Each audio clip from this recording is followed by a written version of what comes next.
episode 17. We're almost adults. Last week we could drive. This week we're almost an adult. Yeah, I guess if you want to talk about podcasting. Numbers wise, I don't know. Yeah. Try to make some reference to the numbered episode. All right, my name is Dave Hunt. I'm one of your hosts, and I'm joined by Michael Swick. How's it going? Good. How are you? Doing fine. Worked kind of a long shift today. Had just about 2 hours to unwind before we recorded, but I'm here. I'm awake. I got my Coke. I'm fine. All right, so thank you guys for listening, downloading, subscribing, however you are absorbing this content. We are Digital Days Gaming. We are a podcast that covers all the gaming platforms. And we've had a little bit of realization of that the last couple weeks. Some really cool opportunities and some cool stuff happening in the future. We did send out some of our stuff to start. You guys were asking about reviews and some updated content. And, we started reaching out to some PR companies. We got some good responses. So the future looks bright for Digital Days Gaming. But however you're listening to us, we appreciate it. Like I said, if you're listening to us on any podcast format that lets you leave a review, please do so if possible. Subscribe if you can. That way the episode just automatically downloads, as well as just sharing the show on social media is a huge help as well. Many of you have done that, and that has helped the show grow, and we've had a good couple of weeks of growth, so that's always appreciated. We are all over the internet. So we're on Twitter. We're on Facebook. You can just search Digital Days Gaming on Facebook and you'll find us. We are on Patreon if you want to support us monetarily on Patreon, patreon.com/Digital Days Gaming. We have a YouTube channel. Same thing. Search Digital Days Gaming. There's some pretty cool Division 2 content on there, as well as we're getting back on the schedule of posting the show to YouTube. So if you're somebody that likes to absorb your content on YouTube, the goal will be day and date Thursdays at 6 a.m. to post the show, presuming my computer doesn't crash during the upload process. Yep. Again, we're live on Twitch, twitch.tv/Digital Days Gaming. So any way that you can support, share, any of that thing you can do. We are a Twitch affiliate. If you want to use subscriptions on us, Amazon Prime, any of that stuff, please feel free. Twitch has been growing for us tremendously, and it's appreciated as well. All right, so we are going to jump right into the news because we've got some pretty cool things to talk about. Yeah, the first story is it's just a little bit of a follow-up to a discussion we had a couple weeks ago. So the numbers for how much Sony paid for Insomniac Games came out, and that total was $229 million is what it cost for Sony to purchase Insomniac Games. The reason we talked about it a couple weeks ago is because we were just curious because Tencent had bought Funcom, the Conan Exiles publisher, for about $148 million. And Dave is the one who was just curious of just if that's what Funcom can bring in, how much could Insomniac bring in? Which is actually lower than I thought. When looking at Funcom, totally. Right. Especially coming out of Spider-Man. I could expect that number to be higher, but it's like we talked about, though. I think that Insomniac got to essentially retain all the rights, and they get to still be their studio, and Sony is essentially... I mean, I guess Sony owns them, so they're only going to make stuff for Sony, but it's kind of like a publishing deal on steroids. Yeah, with Sony in particular, Sony will just let their developers make whatever the hell they want and take as much time as they want, which is a benefit of having Sony as an owner, or at least that's what Sony has been doing. Who knows, they could change in the future. Tencent is kind of hands-off, but they are also a big company that just kind of is eating up everything, so it's kind of hard to tell exactly what their influence on everything is going to be. I mean, at one point, Tencent had two of its own studios suing each other. Right. But for I guess, a little bit. As a perspective, though, does Sony own the rights to Resistance, or does Insomniac own the IP of Resistance? No. So Sony owns Resistance and Ratchet. Okay. They always own that. Okay. And Insomniac own the rights to the Microsoft published game. Sunset Overdrive. Sunset Overdrive, just because that came to EA Steam. owns Fuse, right? Yeah, EA owns Fuse, but no one cares about Fuse. Well, it was a game that they made, so... Yeah. And then Spyro's owned by Activision, but that's through, a whole other tale of, Universal owned it, and then Vivendi, then Activision. Right. but now they own everything. So unless Insomniac has Bungie's lawyer team, Sony's gonna have all that now under their umbrella. And that's a bad That's a bad comparison because Destiny was in development by Bungie before the Activision deal. No, but I'm just saying in terms of like breaking away from like a big company, Bungie is like really capable of doing that. They broke away from Microsoft, then broke away from Activision. Right, but Bungie cannot make another Halo game. No, they cannot.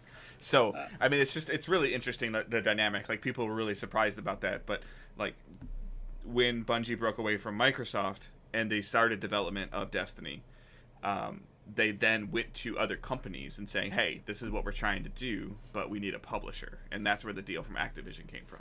And apparently, Activision liked what they saw enough from the Halo-based studio that they're like, "Oh yeah, we're in," But and then it went all to hell.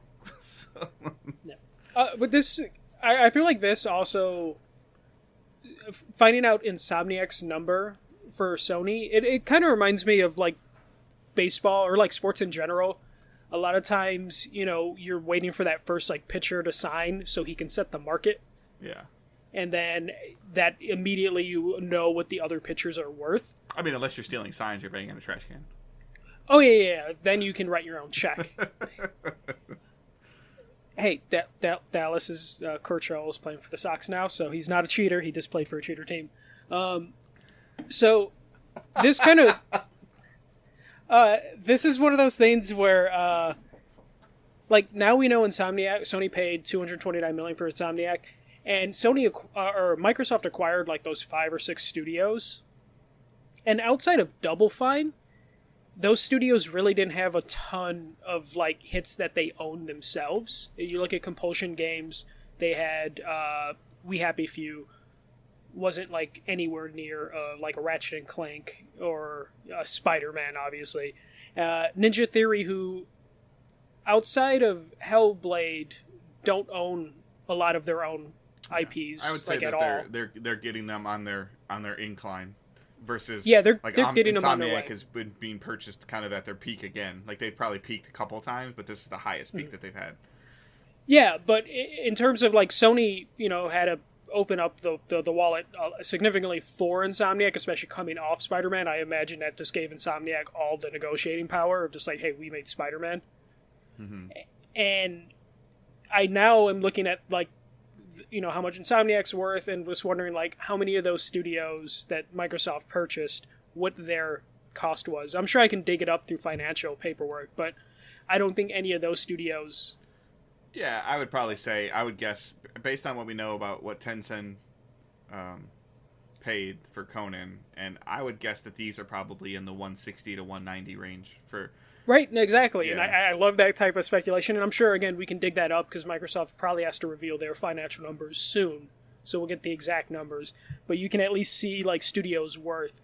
And then, like, Remedy's been rumored a lot the last year of, like, oh, if there's a studio for someone to pick up, even though there's no signs that Remedy would be selling. Now this kind of puts, like, how much Remedy might be worth, coming off Control, Quantum Break, Alan Wake, they all own those IPs, and just wondering what they would be worth. They would probably be somewhere between, what Exiles got and what Insomniac got. Yeah. Maybe not as high as Insomniac, but they're in that range now. Probably what Ninja Theory was paid, maybe a little more, if anything. Well, and it's like you said though, like with if you were to purchase Remedy, like I believe Remedy owns Control.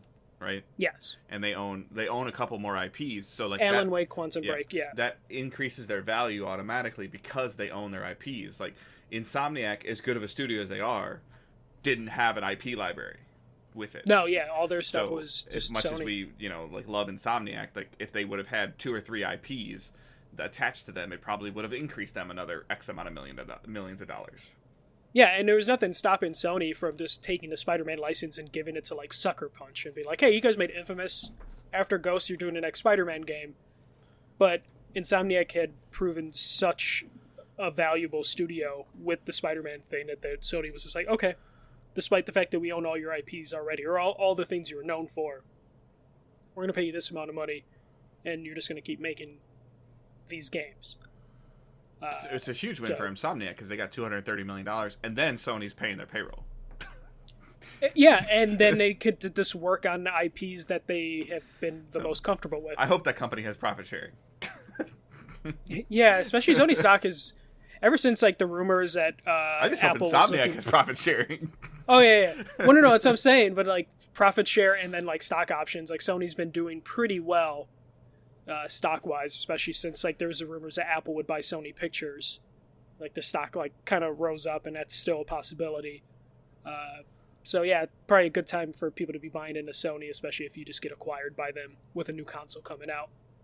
Right. Things are looking good for Sony, but we have a story later that might say Sony has some issues that they're trying to figure out.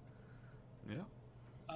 Yeah. Right, so I mean, yeah, the value's cool. Like, and I hope that we get to hear a little bit more because it makes you wonder. Like, and again, it's the same conversation though. Like, if Naughty Dog ever got put up for sale, like Naughty Dog doesn't own Uncharted, they don't own Last of Us. So like, how much is the studio like, or as crazy as it sounds, how much is a Neil Druckmann led studio worth? You know? Yeah, that would be fascinating. Like Sony would probably never get rid of, Naughty Dog, but like if Neil Druckmann wanted to hit the free agent market, a lot of people would be interested in like picking him up. But yeah, it's the conversation though. Like, what is it? Is it the IPs or is it the people? You know, and is it the management? You know, like of how the studio is ran.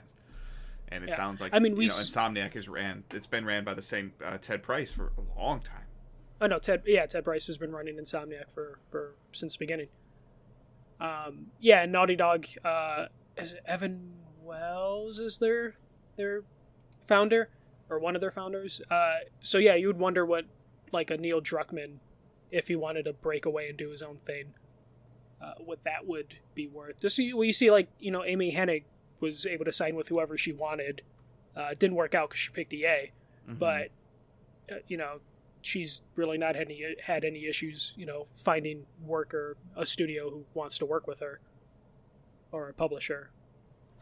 But yeah, it's just interesting to get these numbers. And I realize that we will probably get the numbers for the Microsoft acquisitions soon because we're in that beautiful financial period, which is why we found out about these numbers. But I want to talk a little bit about E3 2020. A lot of things have come out this last week or so. Okay, so they broke down exactly what they're doing with the schedule. So what they're officially doing now is the first day of E3, June 9th, that is going to be industry only. And so that's like media, exhibitors, and then people that pay the $1,000 premium badge, they will get the first day away from the public, most likely to get work done. And then the other 2 days will just be open to everyone, whatever the ticket price is for that, which I think it was lowered to like $120 range. So that's their big step, because that was they're basically going to try and do like the Gamescom method, where there's this industry day and then the rest are open to the public, which is something that people have been wanting since they started the public thing. Last year they experimented with the first, like, was it 2 or 3 hours? Yeah, I think the show floor opened for us at like 10 o'clock in the morning, and I don't think they let the public in until like 2, and that was like the day was open from like 10 to 7, so I think the public was only like 2 to 7. Something like that, yeah. Or 1 o'clock. It was in the afternoon. It was like after lunch. Yeah. And that worked out relatively well for they opened at the least doors at that time if you were like in the lobby or something. Yeah, it got kind of crazy. So this is their new like way of doing things, which is interesting. Previously at E3s, Thursday would be the day everyone went home, just because you got your business done and people just bailed Thursday to beat the traffic at the airport. This year, we might see people just get their stuff done Tuesday and then just call it a day, or at least people on the media side, which would be the most surprising thing. You and I were goofing around of like, do we just fly in Tuesday morning and fly out Tuesday night? Right? I mean, because it starts at like 9 o'clock or 10 o'clock, and then it closes at 6. If we both jumped on 6 a.m. flights, we'd be in LA at like 8:30. And we would be fine, because we've done this before for like one game. Yeah. Let alone, we would be tired as hell. Dude, I slept in an airport for Far Cry 5. I did too for Assassin's Creed Origins. So it wouldn't be that crazy for us if we would like register and get approved for media. We still need to figure that out. But other things... Patreon.com/digitaldaysgaming. Twitch.tv/digitaldaysgaming. Maybe we'll do a shirt. Yeah, maybe.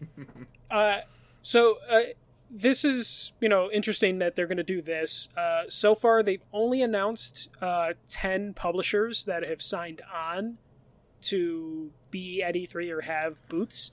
Those publishers are Xbox, Nintendo, Ubisoft, Bethesda, Sega, Capcom, Square Enix, Take-Two, Bandai Namco America, and Warner Brothers. Not listed there, obviously, are EA, who do their own thing, Sony, who said they're not going to be there, and then Activision, who have been just kind of on and off on whether they have a booth presence. They're not on the official 10 list. They might be on the partnered list, which means they'll have like private rooms, not a booth. This was just more of just like, hey, these people will have a booth. And like if Sega's there, that means Atlas will have a booth because they share a booth. And then those are the big ones because tickets just went on sale. I'm sure we'll get smaller publishers announced. Yeah. Well, and like my concern is like thinking about the studios you just lifted off. Like Warner Brothers always has a really cool look, don't touch booth. Capcom does a lot with Street Fighter, obviously being like a competitive, sport. You didn't say Epic, right? No sign of Epic, and Epic was like half a quarter of the floor. Yeah. But they had a tournament there too.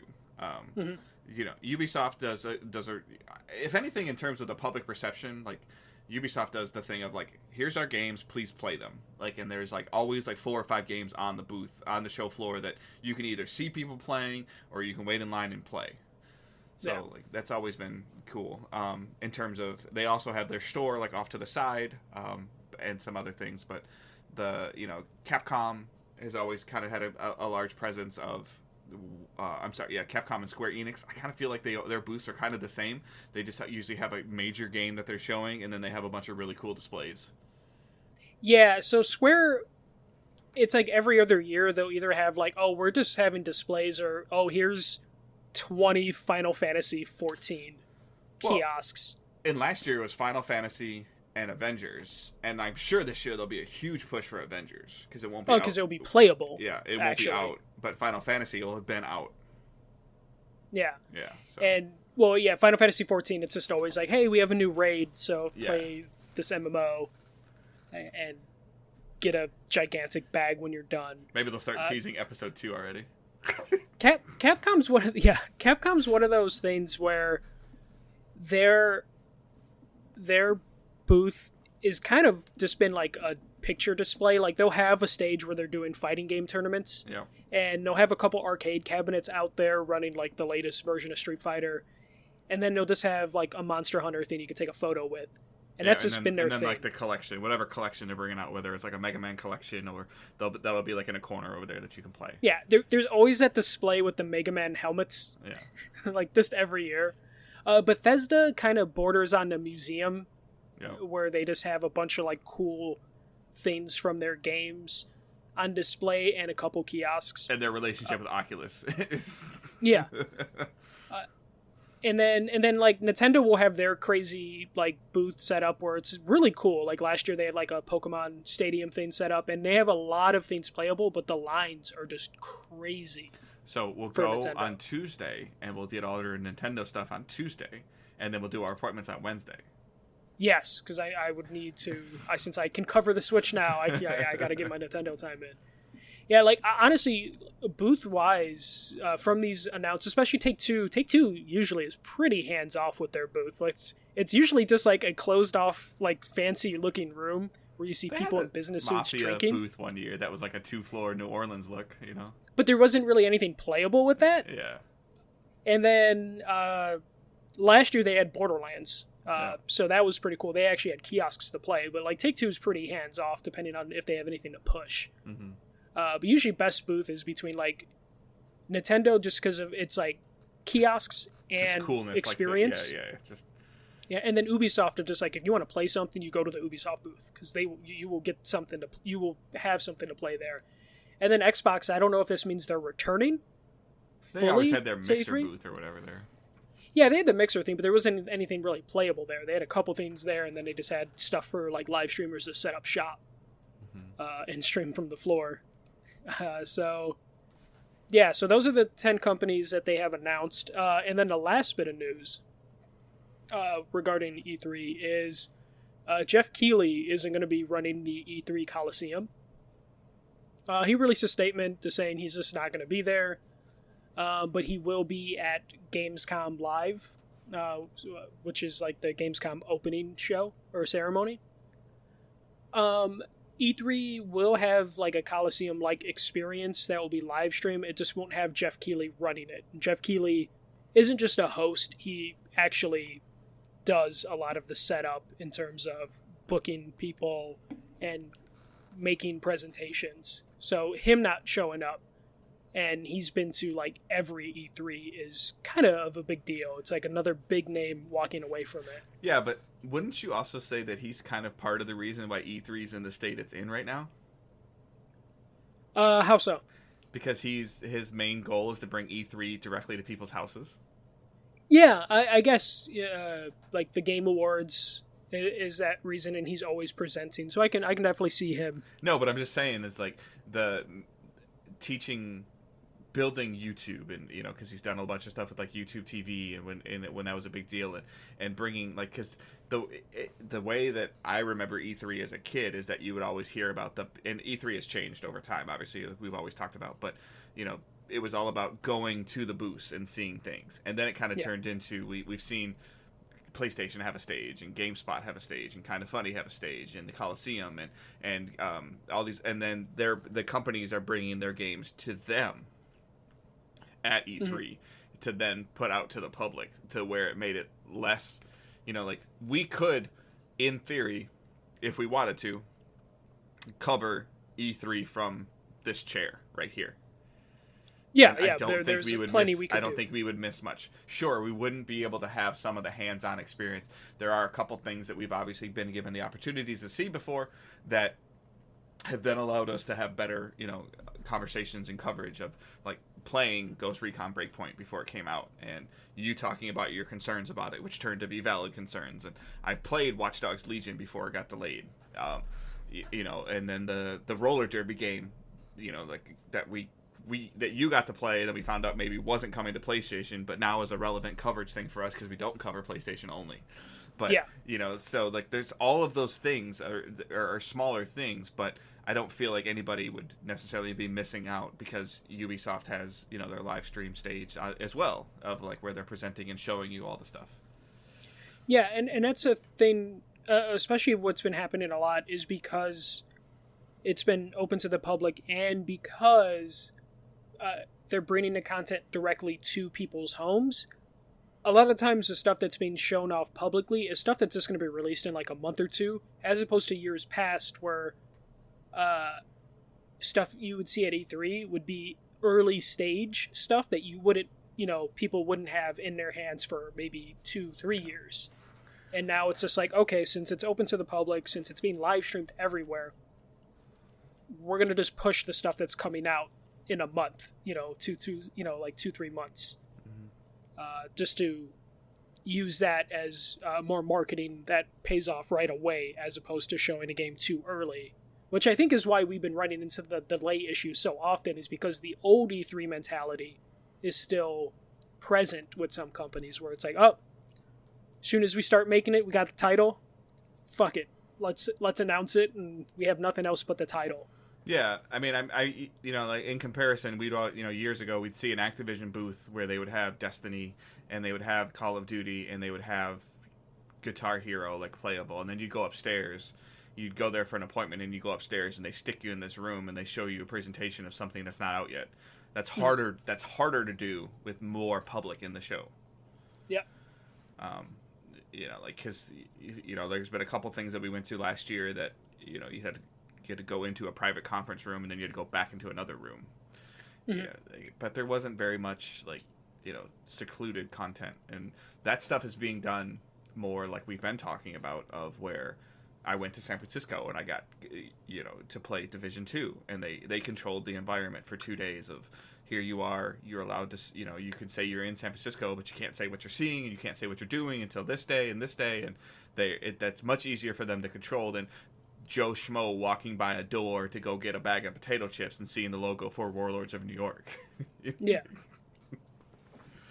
Yeah. So E3 is, we're going to probably talk about this leading to E3 until we finally see it for ourselves on what E3 2020 is and how the future of E3 is going to turn out. But we're getting more and more of a picture of what to expect from this year's show, and I still don't think it's worth it for the people that are paying to go, buying right. the pass, especially. I saw you interacting with Alex O'Neill on Twitter, I think his name is. Yeah, from Irrational Passion. Right, about is it worth going, and your tweet was great. Like, especially like let's be brutally honest, like they always are. If we get approved for E3, and if we can swing it financially, however we can do that, we are going to do the best we can to go for 2 reasons. One, because I think we owe it to the community that's supporting us to cover games, and this is a great way to cover games. 2, we're in the early enough stages of us building those relationships and showing face to face of, hi, I'm Dave, I'm from Digital Days Gaming, I want to cover your stuff, here's my card, here's my face. You can't replace that with an email.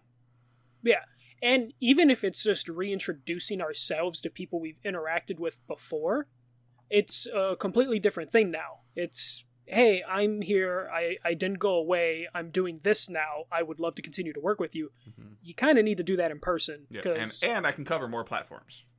Yes, and I can cover more platforms, just because doing it by email, doing it by tweet, a lot of these people are just getting, like, completely hammered by emails every day. I think my inbox is a problem when it has, like, 20 or 30 emails a day. People in the industry probably are dealing with hundreds of emails. So it helps to put a face behind it, so when they see that long list of emails, they're like, oh, Dave Hunt sent me something. I remember him. He had a Detroit hat, or something simple as that. He was double my height, which is not an uncommon occurrence.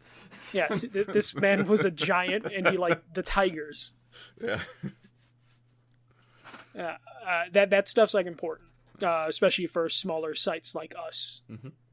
To still go to E3, even if we're sounding a little down on it, in terms of, like, is it worth it? But for like small sites, it's definitely worth it to go as an experience, since the experience has changed so much and they're promising this new experience. I don't know if it's going to be that worth it. They're going to have to prove I still think you're better off going to, like, a PAX or something. For sure. Hands down. Like, and I've never been to a PAX. I actually looked at PAX East, and the media badge has already expired, and I realized that flights to Boston aren't terrible. So I could... Oh my God, Seattle are just as bad. No, but I'm saying they aren't terrible from Detroit to Boston. Oh, okay, yeah. Like, I could totally... You were talking about doing something in a day? I could totally do Boston in a day. Yeah, the only problem is about doing Boston in a day, I would, pending on what time of year it is, I'd be like, I really need to see Fenway. Yeah, but we've got a couple friends in that area. Somebody only lives like an hour and a half away from there. Yeah. All right. Last news story. Oh no, we have 2 more news stories. This one's pretty quick. So you remember Stadia? Okay, you remember that thing? A couple months ago, I think it was only a month ago, people were asking, like, hey, when are you going to have new games for Stadia or announce new games? And the PR response from them was, it's up to the publishers and developers to announce games. We're not going to be announcing games for the platform. Well, flash forward to Valentine's Day, and Google announced 5 games coming to Stadia. Which, because they got to start doing that, because people's 3-month founder passes are starting to expire. So people have, they got to get them to re-up. Mm-hmm.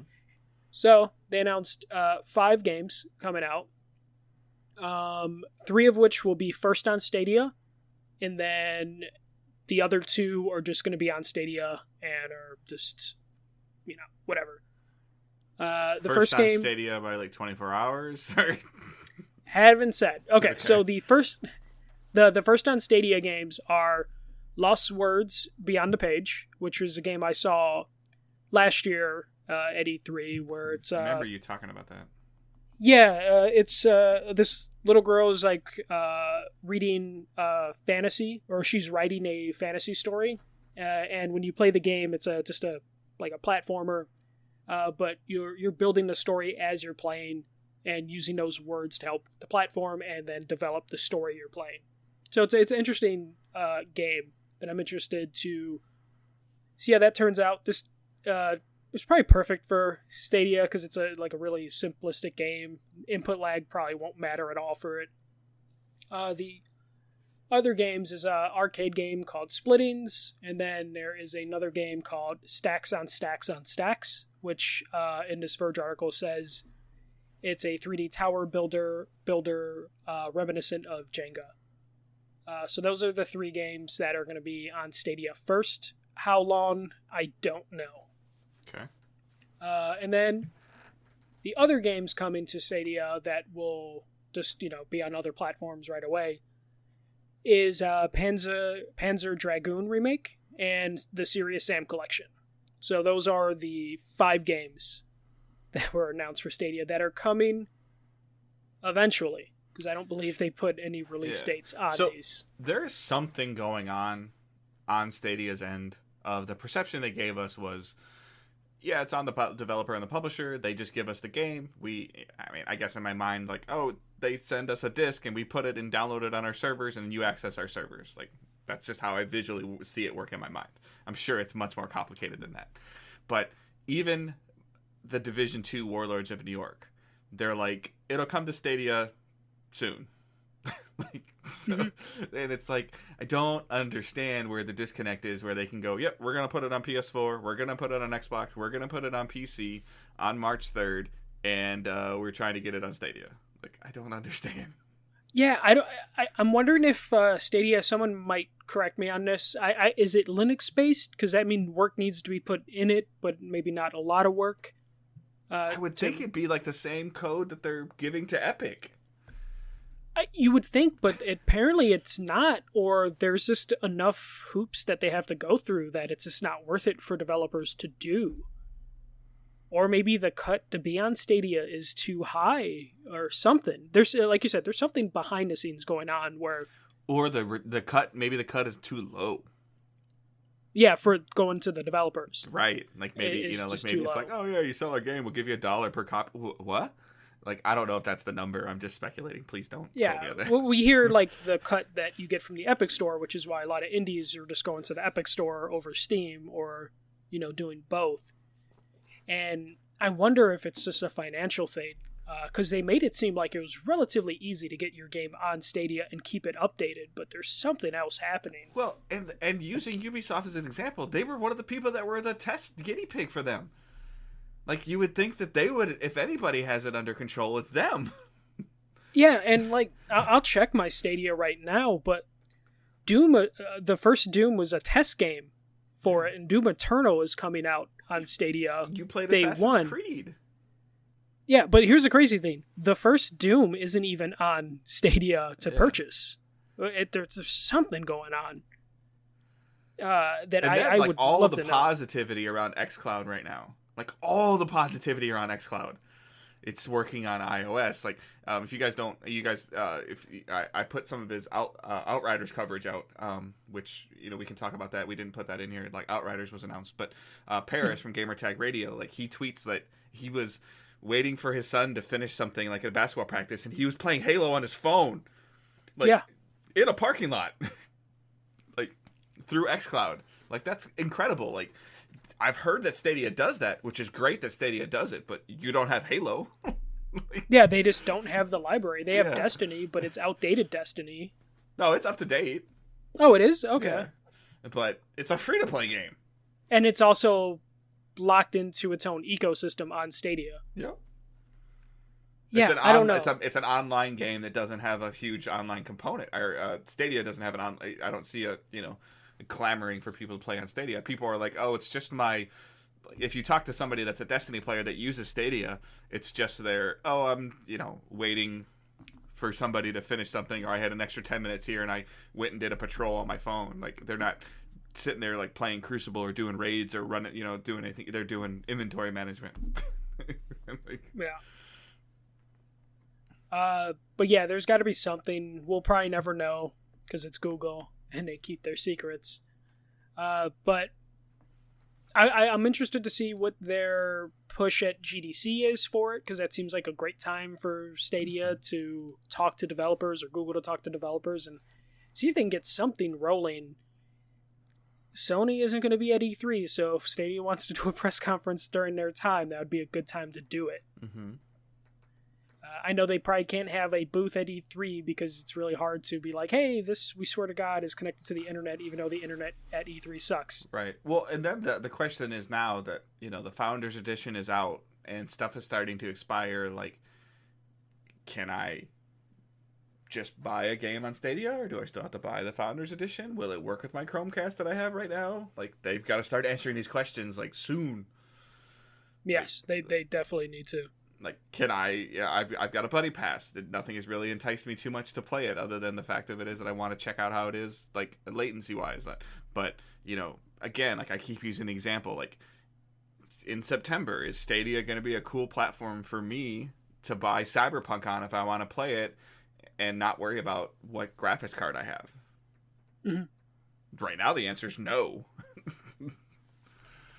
Dude, it's just so crazy that Stadia is just where it's at, because we were all pretty excited for it, of the possibilities, and it still has a good future, but it looks like xCloud's going to be the one that, like, actually takes it into the next step. Mm-hmm. But okay, let's bring this back around to Sony again. This story comes from Bloomberg, and a couple other company and business sites confirm this. Sony is currently struggling to keep the PS5 costs down because of parts. So currently, to produce a PS4, Sony is looking at spending $450 per unit, and that's just to build the unit. That doesn't include what it would probably cost to ship it, and then to make the cost worth it for retailers to sell it. So what is currently driving the price to about $450 a unit is there's currently a heavy competition for some of the parts that they are looking to use. So the dynamic RAM that they're using, and then the type of flash memory. I always forget how to say it if I break down the letters or say it all together, but NAND flash memory.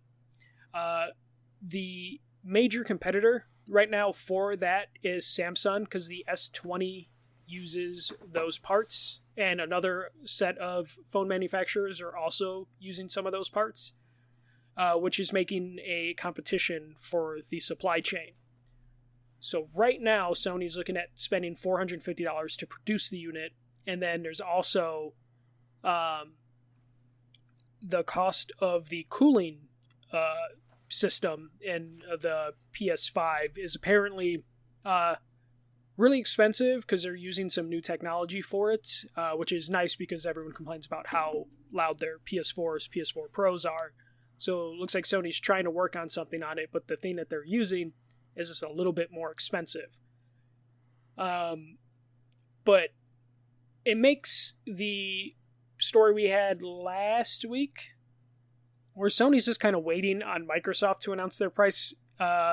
It might not be because they're waiting for Microsoft to announce their prices. They can't figure out what their price is going to be. Because typically, manufacturers will sell a console at a loss, mm-hmm. but if it's already costing $450 to sell, or for them to make, we're probably looking at a $500 system or more, depending on how much it's going to actually cost them to get it on the store shelf, mm-hmm. Which is kind of scary for how much these damn machines are going to cost. Dave, any thoughts on the issues? I mean, it sounds like $500 is around the range that I was expecting. I think that you and I were both kind of expecting. I think anybody that thought $400 might have been a little crazy, Mm-hmm. especially with the tariff laws and crap like that going on. But like, it's good that the cooling system sounds like it's going to be high end. Yeah. It's long term future proofing. Like sure, like I'm sure we're gonna see a PS5 Slim that has better cooling system, or like the cooling system got smaller, or they figured something else out. But I think they are still waiting on Microsoft though, because if Microsoft's going to go with the 600, like maybe they'll go with the 550 or the 500, or if Microsoft comes out at 500, then they're going to be like, okay, we're just going to do 500. I think that they'll be fine as long as they're at or below whatever Microsoft does.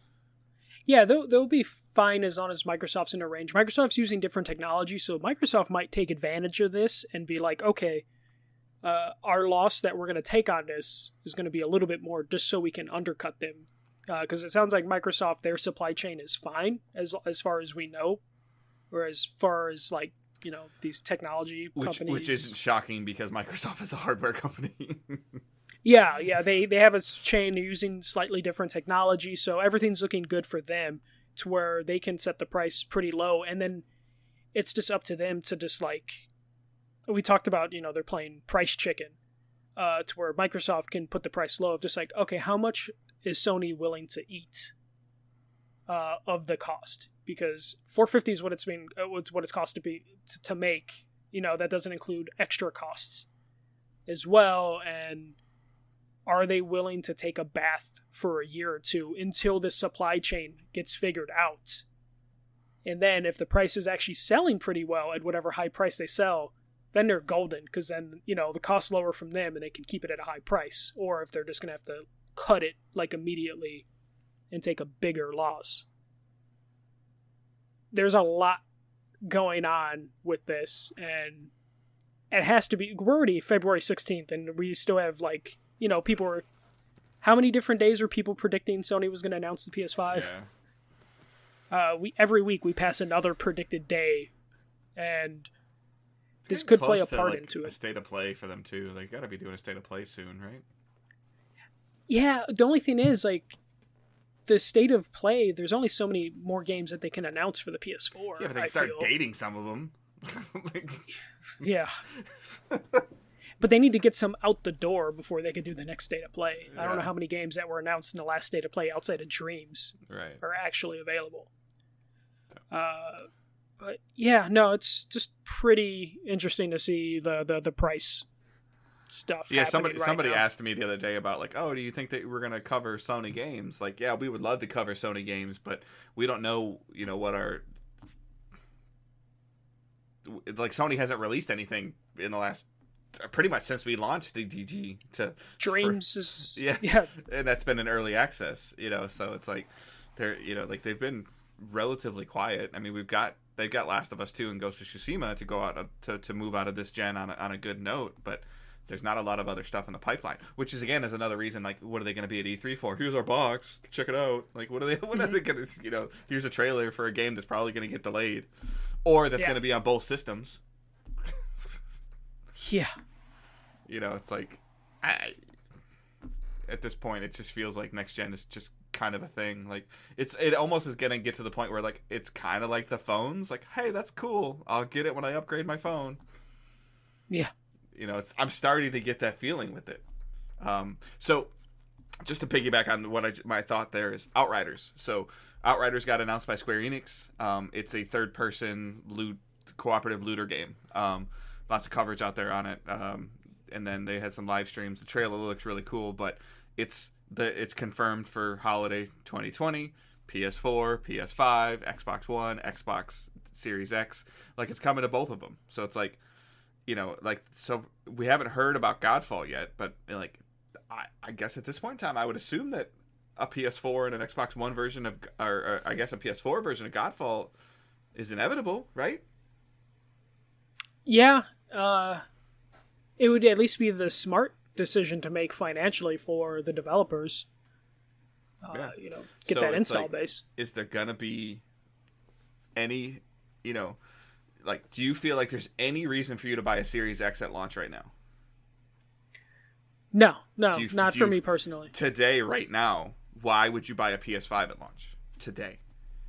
Fanboyism. That's pretty much it. Okay. To be completely honest. Yeah. But yeah, it's definitely one of those things where depending on the price, I might not pre-order right away. Or if I have a pre-order, it's going to be on Amazon that I can cancel, if I get cold feet like a week before. No, and I'm hoping that Sony goes, hey, here's the PS5, and here's why you want a PS5, versus Microsoft, and I don't blame them for what they're doing. Hey, here's Series X. It's going to work like our Xbox One, but cooler. Yes. Yeah. So, and that's a great strategy, consumer-friendly strategy to have, and you're playing the long game, and you're worried about your services, and you're worried about, like Xbox Live, Game Pass, and all those things. And it's working. Like, it's Xbox Game Pass has got me looking when I go to I'm walking around shopping or whatever, and I see, a used Xbox One for like $100. I'm like, huh. Like, yeah. If that all digital version is like 80, if I ever see that all digital version for $90 or $100, I don't know if I can stop myself. I was so pissed when I missed it for $120. Yeah, but I'm just saying, like, if I walk by somewhere and it's like on sale, like, I don't know if I'll be able to stop myself, just because it'll just be a really bigger Game Pass machine. Mm-hmm. That's what I'd be interested in. So, all right, that is it for news. What we're playing and watching. So for me, I was so proud of myself, like Michael. I've been so proud of myself. I have really kind of pulled myself away from Destiny. Like, I haven't been playing it very much. I've been periodically messing around with it. Like, I think I played a little bit with the Valentine's Day event that it had this week for, 2 doubles in Crucible. Like, I played it for like, I don't know, like an hour and a half. And then I just fell right off the wagon into Division again. So I'm like, hey, I'm not. And then I'm running content, and I've been playing the Division 2. So when you're listening to this show, there's a huge conversations happening on our Facebook group about Division 2. One, because you guys are awesome and you really like the Division 2 Warlords of New York coverage. Thank you for that. 2, the game is $3. Yeah, I don't know. How long is it $3? Until March 2nd, I think. Okay, yeah. So till the day before Warlords of New York comes out. The game is $3 on any platform: PC, Xbox, PlayStation. Do not buy the deluxe versions of this game that are $13 or $16, because by the time you're listening to this, all of the year one content that you get early access to for those versions is going to be released. But for those of you asking if this game is worth $3, yes. Even if you're not worried about Warlords of New York. But be careful playing the game right now, because it's getting such a massive overhaul in March. Don't get too invested into what you're getting. If you want to just focus on getting to level 30 and focusing on that, then perfect. Do not. My best advice and my best tips for you is do not dig too deep into the system, because the RPG systems are going to change dramatically. The skill levels and the gear score and how the gear works is going to change dramatically. So if you haven't listened to any of my Warlords of New York coverage on YouTube or on the 2 episodes ago on your feed, go ahead and check that out. But I've been having a blast playing it. We started a DDG clan. I think there's like 12 people in there already. Once you hit like level 7 or 8 in the game, I believe you can join a clan. Just search Digital Days Gaming or Digital Days. I can't remember which one it is. I think Digital Days Gaming wouldn't fit. It's there. It's open. Feel free to join. If I have to close it, I'll close it. I'm not worried about it. Been having fun playing, going back and playing with a bunch of people. There's been a couple people that are asking like the level scaling. I played a little bit tonight with Kevin from our Facebook group, and he wasn't complaining too much. So he was like level 5 in the game, and I joined him, and it made him level 29 because I'm a max level character, and I didn't really feel like running a new character. And he seemed like he was doing fine. He wasn't complaining about like getting just obliterated or anything like that. So in terms of friends helping each other, I think it's valuable. And going into their instance, like joining, you want to join the lower level player. Don't have the higher level player. Don't join the higher level player's game. Join the lower level. Run through the story missions.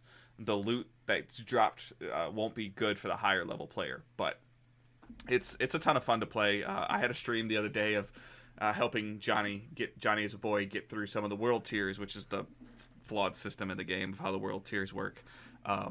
But we shared a bunch of loot with him once he hit level 30. I got his gear score up to above 480, and then we were just blasting through the world tiers. We were standing in front of a door, and Johnny was calling them the monster closets. We're standing there waiting for the monsters to come out the door, and we're all standing there with like machine guns just mowing them down as they walk out the door. If you're looking for an entertaining stream, it's just us like running and gunning and laughing for a while. But yeah, so I played that. That kind of hooked me. That is really all I played. I did watch. I got it to work. It was kind of a pain in the ass, but I was able to download Apple TV to my Roku in my bedroom, and I watched all 9 episodes of Mythic Quest, which isn't too bad. They were like 25 minutes an episode, so it's a pretty entertaining show. The best episode kind of really seemed like by the time the episode was over, I was like, that didn't really have any relevance to the story. And then it did later, like 3 or 4 more episodes down the line, but it was a funny, interesting dynamic of dealing with like a typical like sitcom show of dealing with things happening in the game of like, oh, this is broken, like we got to keep this quiet from the creative team, and like there's like, and the money team doesn't need to know about that, and they tried to build like an ethics committee, and then it's like, okay, so who do we like decide to keep in the game or kick out of the game, and they like put up like an NCAA bracket style of like who's worse, like what hate crime is worse, this one or this one, like. So I mean, it had some interesting, funny moments to it. There was some some weird things to it. I'm not a huge actor guy, or like in terms of who's who and anything like that, so I don't know if it had any huge actors, and it didn't have anybody that I super recognized in the game, but if you have Apple TV or you want to try the 7-day trial, I don't think that you'd be disappointed in it. It was a lot of fun to watch, though. My wife watched it with me, and there were some episodes that were she put it best. She's like, all these episodes are 25 minutes, but that one felt like it took a really long time, and that one didn't. So, yeah, in terms of the pacing. So, but yeah, so I played Division 2, played a little bit of Destiny, watched Mythic Quest, and that was a lot of my week. I was trying to keep up with some of the Warlords coverage, and Warlords of New York coverage, and see what what I missed or what other things that I could do better. But yeah, it seems like Warlords of New York looks very promising. Again, like there's 2 videos on YouTube if you want to check them out. So that was kind of my week, because we recorded and then the Warlords coverage came out, and that's really all I've been able to play. I do have I think the game's called Corruption 2029 that I was sent, that comes out on Monday or Tuesday the 17th. So I will check that out and hopefully stream that game. And then I really wanted to get into Bleeding Edge, but I just never did. I'm sure you're going to talk about that a little bit. So yeah. So Bleeding Edge was in beta this weekend, and it was for people that pre-ordered, or if you had Game Pass on Xbox or PC. I have Game Pass on PC, so I hopped into it. So Bleeding Edge is the 4v4 competitive melee game from Ninja Theory. I enjoyed what I played like 2 hours about it. I know Dave wanted to try and hop on and play with me in a stream, but my Saturday was kind of just all over the place, so I found like 2 hours where I was able to play it. He doesn't want to play video games with me. It's all good. Yeah, no, I just hate you. It's fun. It's weird. So like the it's melee combat. It's like a hero multiplayer game. So each character has very distinct personality, look, and play style. So I kind of get the Overwatch vibes from it, or like Apex Legends vibe in terms of like the hero style gameplay. But I had mixed feelings like going throughout the whole thing. While it does have its personality, I don't feel like the personality really stuck out during the beta. It's just a beta, though, so I don't know, they might flesh that out by the time the game comes out. But the gameplay was solid. Like, it felt okay. You have a hoverboard you can get around the maps with, and it's objective-based combat, or objective-based games, to where it's just like, capture a point and just keep going into you at the total, and it was just like variants of that, or like collect all the batteries and then bring them to the moving goalposts, score resets every 30 seconds, It's just like the game mode's like that, so nothing too complex, nothing that you haven't seen before. The thing that I guess it's gonna try help it make it stand out is its personality, its bright colors, and the different heroes. I was playing, I think it was like a Nidhogg, who's like a death metal robot human or half human, half robot, who has a guitar that he uses for his combat. There's Gizmo, who can her ultimate puts her in like a bunny mech, very Overwatch sounding, and she just has a Gatling gun that's pretty limited in terms of its range, but there's dynamics that you can play with. Because it is a team-based shooter, it was kind of hard playing with strangers. I know I said that after like Dave wanted to play with me, but I played with strangers. It's something that like a game like Overwatch learned when Overwatch first came out. Oh, your game's great, but for a solo player, it sucks. Yeah, but Overwatch had its advantages. But what the problem is right now with Bleeding Edge, I found, is it doesn't force you to pick a support class. It doesn't force you to pick a tank class. Like the 4 people could just pick whoever they want, because I guess the teams are small enough that they don't want to like be too restricting. But it's something Overwatch learned eventually going into after a couple seasons of just like, okay, for this game to be at its best, we need to have someone be a healer. We need to have someone to be a tank. And then Overwatch changed, and you can pick whatever character you want, but then if you don't have a healer or a tank, the match won't start. And there's no restriction like that with Bleeding Edge. So oftentimes, especially in the beta, I just had 4, DPS players, and we were just getting our ass kicked, and no one was staying together as a team. No one was staying on goal.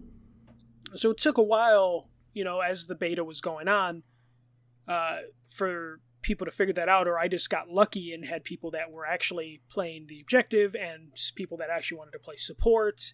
And I was able to have fun once I got into that rhythm. But without people playing the team, there wasn't much fun for me to have outside of that. Like Overwatch, even if I'm having like a bad game where no one's playing teamwork, I can at least control my own like destiny. I wasn't completely helpless. In this game, if I lone wolf it, I can just get smashed easily, and it's really hard to win a game because it's objective based, being a lone wolf. It's not like Call of Duty where, one person can win you a team deathmatch. Like everyone can be shit, but you have that one person who's like on God tier and you can win it. This, you need to coordinate as a team, and in the beta period, no one was really coordinating as a team. But there is potential there. I do see the potential. How long is the beta? It was just for this weekend. I believe they're going to do an open beta in March, open to everybody. So hopefully, I'll get more time with it and can figure that out. I will say, I don't know if this game, I think this game is going to cost money. It feels free to play. I don't like just in terms of like quality. Like it was one of those games where it's just like, I really hope this doesn't end up like a Lawbreakers where it just kind of becomes forgotten and just can't compete with every other things that are out there that do the kind of the same thing. Exactly. And Lawbreakers, why would I play so as an example, I guess the question I would ask you, why would you play Bleeding Edge over Overwatch? Yeah. That's the thing that they need to figure out. Like, I don't like. And it's not a dig on the game. It's more just wondering. It's a hero shooter style of game, and there's already a dominant hero shooter out there. Yes, and then there's also Apex, which is kind of a cross between a hero shooter. Battle royale. Yeah. Yeah. So there are games that are doing it. There's a free to play, Apex, and then there's Overwatch, which is established. Bleeding Edge, from what I played, it has the signs of personality. I like the character designs, but they need more to hook me in order to be like, yes, this is a game I'm going to make a priority for, especially if it's a game that's going to cost money. I have Game Pass, and it's owned by Microsoft, so I'm going to have access to that game. But people that don't have Game Pass, what is going to be their incentive for it? And just to be clear, Bleeding Edge was in development before Microsoft purchased them, correct? I believe it would have had to been because they were purchased and then announced their new game like the same press conference. So, I mean, have they talked about a date for this? I believe it's coming out sometime next month. And we don't know how much it costs? I don't know. Me, personally, I don't know how much it costs. I will look that up right now on Amazon. But yeah, it just, they need to show something in the final product that is going to be the thing that's, impressive. Okay, so it looks like it's $30 on Steam for pre-order. Right. So that's not too bad. But that also screams to me automatically, like, and it being a hero-style shooter, like seasonal content, updates to, additional heroes being released, and $10 every 6 months or whatever, something like that. Like, because how does Overwatch? So Overwatch's content and seasonal changes and hero changes are all just free, right? Yeah, they're all free. You have to buy the base game, which I think is like $20 most of the time. Okay. But everything is free. You don't have to worry about buying a season pass or anything. It's just maps, characters. But when Overwatch came out, it was a $60 game, right? On PC, I believe it was $40. On console, it was $60. Okay. All right. No, I was just curious. Mm-hmm. So what else were you playing? I kind of picked up Pokemon Sword. It's fun. I haven't played too much of it. I barely scratched the first 20 minutes, which is all just character stuff. Just because I bought it for my little sister during Christmas, so I watched her play the first hour. And then Sarah wanted to pick up Pokemon, so then I watched Sarah play the first hour. So now it's the third time I'm seeing the opening, so I'm just trying to get over that hump and then really getting into the game. And then so just you'll probably hear me talk about Pokemon over the next couple weeks here and there. And then I streamed the Switch on Tuesday. I streamed Earth Knight. Which I didn't one of the developers of the game respond to you? Yeah, we've been tweeting back and forth just because sometimes I'll have issues in terms of I can't. That's cool beat this that character. The guy that makes the game is responding to people. Yeah, and I don't tag him on anything. He just searches for stuff on his game. He watched the stream and he's like, "You're getting really good, but you're missing this thing." And I'm like, "I am," and then I make more progress. Yeah, that's cool, man. That you stream the game and the guy that makes the game is watching you play it. That's cool. Yeah, but luckily he didn't say anything during the chat that would have fucked me up, as opposed to after he was like, "Hey, drop the controller if somebody was watching him play." Yeah, especially if they're like, "You're doing this wrong." It's like, oh shit. So I bought a third-party dock so I can hook it up to my streaming equipment. So I'm using an Insignia dock, which is the Best Buy brand. I think it's on Amazon as well. I was really worried about it because it's just anytime you use a third-party part. Yeah. For something, but it works pretty well for the Switch. It's a little too snug for my liking. The Switch, the Nintendo Switch dock itself, the one from Nintendo, you just drop the Switch in, you're good to go. This one you need to put in the dock and then press down, and I did not like doing that at all. You press it down and you have to put just a little bit of pressure on it just to get it to pop in place, which scared me a little bit, but it worked for my needs. Though I did notice some lagginess. Really? Yeah, which I need to test with more games. It could have just been a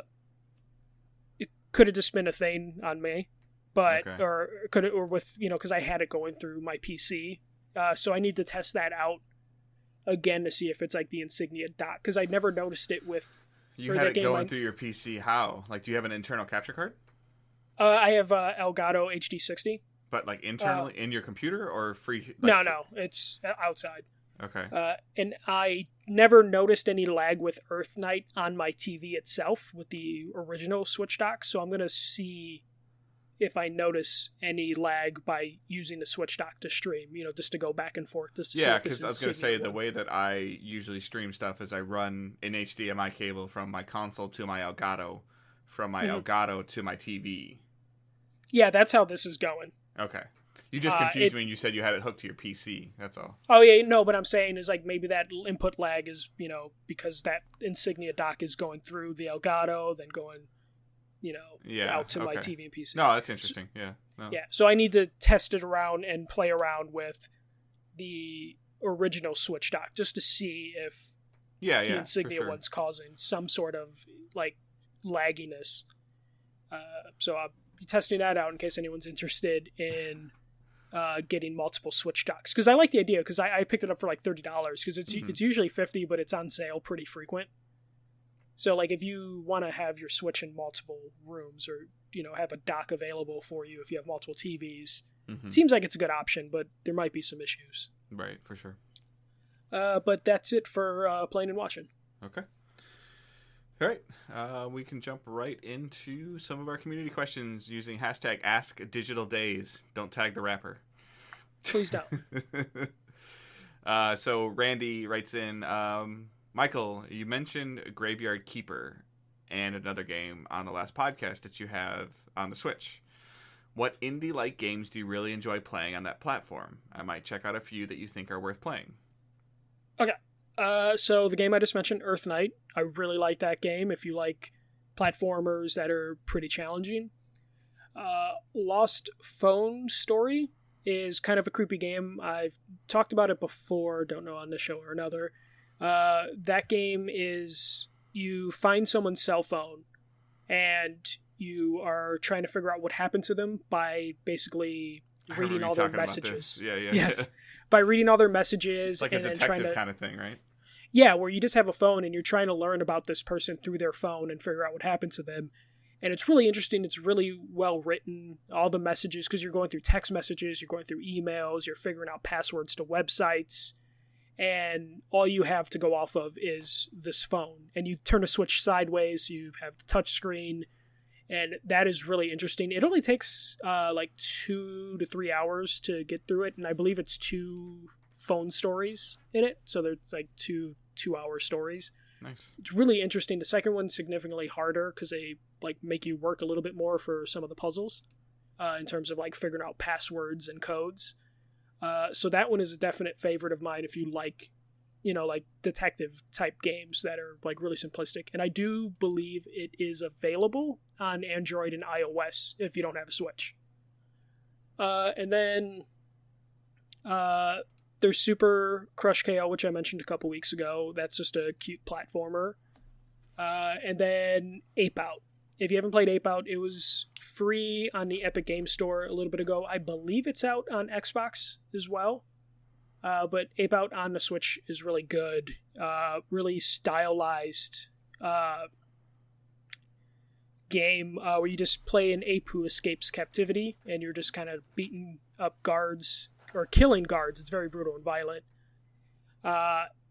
And it's like a top-down perspective, and you're just trying to escape like these labyrinths and avoiding guards or killing guards. And it's really good. The music for it is fantastic. It's like jazz drums that react to your movement and your actions. So it's just like a jazz session every level. Those are probably my favorite indie games that are on the Switch currently right now. And I'm always picking up new ones probably every like other week. And I'll have some more to talk about relatively soon as more come out. And we got our first Switch review. I can't say what it is, but we got a Switch review. So it's cool. Yeah. So we'll have more to talk about. I'm geeked about that. Sorry. That was kind of cool. And emails were going back and forth. So. All right, and then Mr. Ben Palmer sends this question. He sent me a picture. Sent us a picture. You want to chat about this global closure? So PlayStation is closing their community forums, or are they closing their forums in general? I believe they're forums. So the forums on PlayStation.com will no longer be available on February 27th. And what's fascinating is they don't have a Discord, but they push you to the blog. So they want you to comment on the blog. They want you to comment on Instagram and Facebook and Twitter. And then if they say if you have any technical issues, please continue to hit the support site. But they're pretty much like, essentially, they are saying that we're done with our forums. Which makes sense. I've never been I used to use forums a lot when I was younger. I was very active on the PlayStation forums, actually. But as I got older, I just kind of went away from them and just wanted like faster interactions, which I get from Twitter and Facebook and Discord to a lesser extent, just because I'm not a Discord person. We're gonna make you a Discord person soon. We have to. No, but I mean, so I think with the implementation of how Discord works and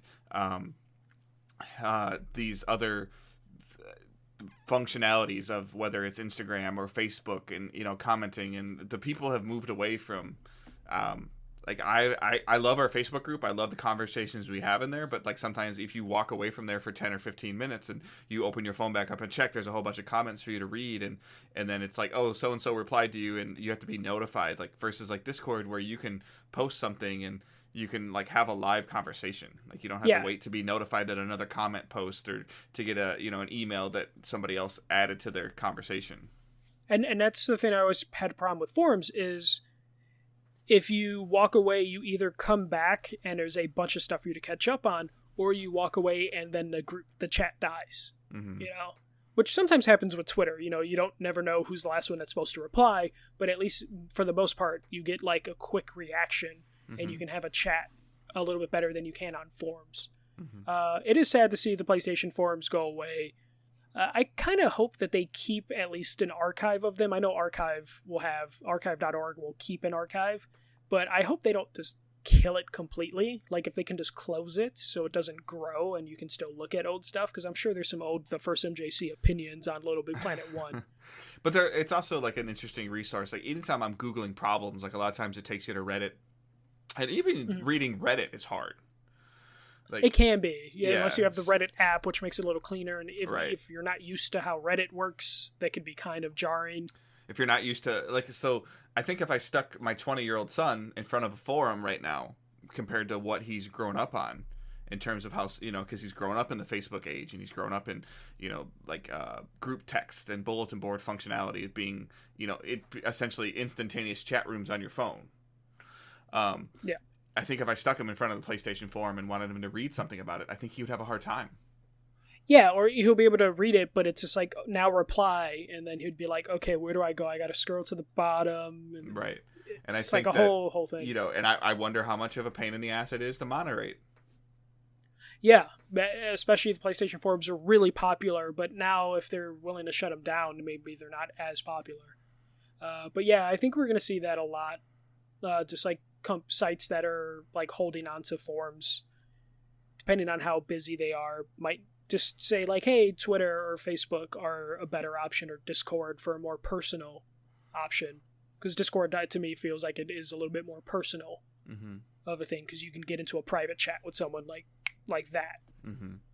You can get into a voice conversation. That's what I mean. Like you get into a private, like actual conversation with someone, like on your phone even. Like I was telling somebody, like, yeah, you could just plug in, and like there's been times that I've thought about just opening up the voice chat, and no matter what I'm doing, and if somebody and putting out something on Discord that, hey, I'm in here and you just want to chill or want to talk, like it's an option. Maybe you're in the car for an hour, or maybe you're working on something that it's going to be mind numbing and time consuming. You just want to conversate. It's like the PS4 party chat, it's nice if everybody's playing the same game, but sometimes it's cool to just play a game and have a conversation with people about random stuff. Yeah. So, you want to take the last question? Yeah. So speaking of Discord, Branham on Discord, how much time have you wasted scrolling through the Netflix menus looking for something to watch? Since I dropped cable, I find myself doing this less and less. I'm more or less, oh wow, that's on Netflix, I should just watch it. Yeah, I've definitely had the thing where usually I can grab what I want right away, but I will admit there's been times where me and Sarah make a snack or something to eat, and we're just like, oh, what do we want to watch? And we can't decide. We end up spending like a half hour trying to find something, or sometimes more, maybe an hour max, and then we ended up deciding like, let's just watch The Office again. Mm-hmm. Like can't figure something new out. That's like, let's just rewatch Buffy on Hulu. And so I probably spent like an hour scrolling through stuff to watch, especially now where it's not just Netflix, where it's just like, okay, you check Hulu, I check Netflix, can't find anything, check Disney Plus. Okay, now I'm going to check HBO while you're checking Disney Plus, and then it just kind of balloons into a thing and can't quite settle on something. Well, I think it's more became you think about something that you want to see, and then you Google what streaming service it's on, and then you find it, and then you watch it. Like, that's kind of what it's turned into, at least for me. Now you said Disney Plus, I almost forgot. Like, I haven't probably watched that like in a month because there's really nothing on there that they need. It's time for some new content out there. Yeah. So they need to add the new content to get me there, and then to show me the older content that I forgot that I wanted to watch. Yeah. So, all right. So you guys can send those questions whether they're through Discord. We have a link, or we have its own channel, an Ask Digital Days channel in Discord for you to post those questions. You can post them on our Facebook group. We have a pinned post for you to ask those questions as well. So those are always towards the top, or like I said, their own separate thing. And you can use hashtag Ask Digital Days on Twitter, and we just search that hashtag. You don't have to tag us in it. We can just search the hashtag, and we'll find it. So those are all ways that you can send us questions. We would love to hear like even non-gaming questions, like the Netflix question was kind of cool. So anything that you want to know about Michael, myself, or anything like that would be awesome. I know Stefan wrote a really cool question that we'll probably have later on for distance for getting food. So that's something we'll do that next week. We'll do that next week or something. Do you have anything that you want to spotlight? No, I'm just going to be playing more Switch games and focusing on that. If anyone has any suggestions for some indie Switch games, please send them to @DigitalDaysPod on Twitter or on our Facebook group. Yep. So for me, I would love to spotlight trying to figure out a way to just do some community gaming nights. Like I love the interaction that we've been having, whether it's on Discord or whether it's on Facebook group, and then like just seeing the thing that started it rolling in my mind was like the influx of Division players again, having that conversation, people buying the game for $3. Like that's a great example. Rocket League is a great game that we can play too with like 8 people online. If you have the new Call of Duty, I think we can do like 6 people on a team. Depending on the game mode. Yeah, so I would love to maybe once a month, like we can figure it out. Maybe it's twice a month. We could stream it and just have a cool time. And if you feel like you don't own the game but you still want to participate, like just come hang out in the chat. Hang out, like if we're streaming it, hang out in the chat. I'll broadcast the chat over the stream so you can hear all the conversations. But I would love to just hang out with you guys. Like we're building a community, and I want to make sure that we're introducing everybody to everybody, letting people hear voices. I was playing with Kevin earlier today, and like the PlayStation 4 is almost on its way out, and I think this is the first time he used the PS4 party chat. Yeah. He just doesn't play a lot of online gaming, but I was playing Division 2 with him. He picked it up for $3, and I was explaining stuff to him, and I got to do the hey, check this out thing. Like, look at what I can do. And he's like, oh, that's really he's like, that looks like a lot of fun. And it was cool again just to hear somebody's reactions to like just random stuff. Like, hey, you got a cowboy hat on. I'm like, yeah, I don't remember where I got it from. It's just. Yeah. But and don't worry about like if in terms of like if we're playing Rocket League or something like that. Like I just want to have. Whether it's sit back, relax, talk, just talk to you guys, hang out with you guys, play games with you guys. I don't care if you're not scoring 12 goals a game in Rocket League, but if you are scoring 12 goals a game, you need to tell me beforehand because you can be on my team. But I just want to have and again, I don't care if you suck at Call of Duty. Like I don't care. I don't care about my KD. I don't care about stats. I just want to hang out with you guys, and I'm sure we could entice Michael to maybe at least play like a half hour or something. Probably. if he's home. Yeah. So our schedule's offset pretty heavily, so that's usually why you don't see us group up or anything like that. But hopefully we can figure that stuff out. I remember months ago playing I think Warface with you, and like that was a blast. And I think we played World War Z together. Yeah, we did do that. So. But that I would love to do something like that. So the spotlight for me is the community gaming night, but then also just the Discord. Like we were just having that conversation. Like I love our Facebook group, and that's great for you guys to go in and check it periodically. But if you're someone that's a little bit more of an active user, like join the Discord. Like we can start making separate channels for certain things. If you want to talk about sports, if you want to talk about general stuff, if you want to talk about a specific game, I'm all about making channels. And again, like I would love to use the voice channel. I might just pop in there and periodically more often and tweet out that I'm in the voice channel. And if you guys just want to come out and hang out and talk to me or just talk to anybody, like I would love to see stuff like that. It could be while I'm just streaming or playing a game, anything. Like like I would really just love to interact with you guys and to get to know you guys and what you like and what you don't like, and not just from a gaming perspective. Like I have a genuine curiosity of your life, of what you guys have going on, and like I'm learning that people have kids and they have or their jobs. Like so some of the stuff that people do is just fascinating to me. Like Kevin's a truck driver. He drives all over the country. So I would love to grow our community and get to know our community even more. So with all those things in mind, so please just check out all the social media stuff. Just you can I know you guys get tired of me saying whatever.com/digitaldaysgaming. So if you search Digital Days Gaming, you'll find, whether you're on Facebook or Twitter or Patreon or Discord. I don't think you can search it on Discord. I'll put invite link in the show notes to Discord. Yeah. And then our show notes, by the way, like if you guys, whatever app you're using for them, if you click on our show notes, they're vastly different than our previous show. They can go on for days. Like we found out that there's not really a limit to them, and there will be tons and tons of links in the show notes if you want to know. So any of this stuff that I'm talking about should be in the show notes. If it's not, Angela has to do a better job. I'm kidding. But so the Patreon's link should be there, the YouTube link should be there, the Discord invite should be there, the Facebook group will be there. Like just the links to everything are in the show notes. You should be able to click on them on your phone. You should be able to see them on Simplecast, on our website, digitaldaysgaming.com. So that's why you don't have to hear me say that 100 times. Just search us. Yeah. And then all kidding aside, with the E3 stuff and the content in general, if you guys want to support us, you can support us on Twitch with your Amazon Prime account. You can support us on Twitch with a paid subscription if you want. We've had a really good couple of months on Twitch, so that's a huge kudos to you guys and a thank you to you. We have Patreon.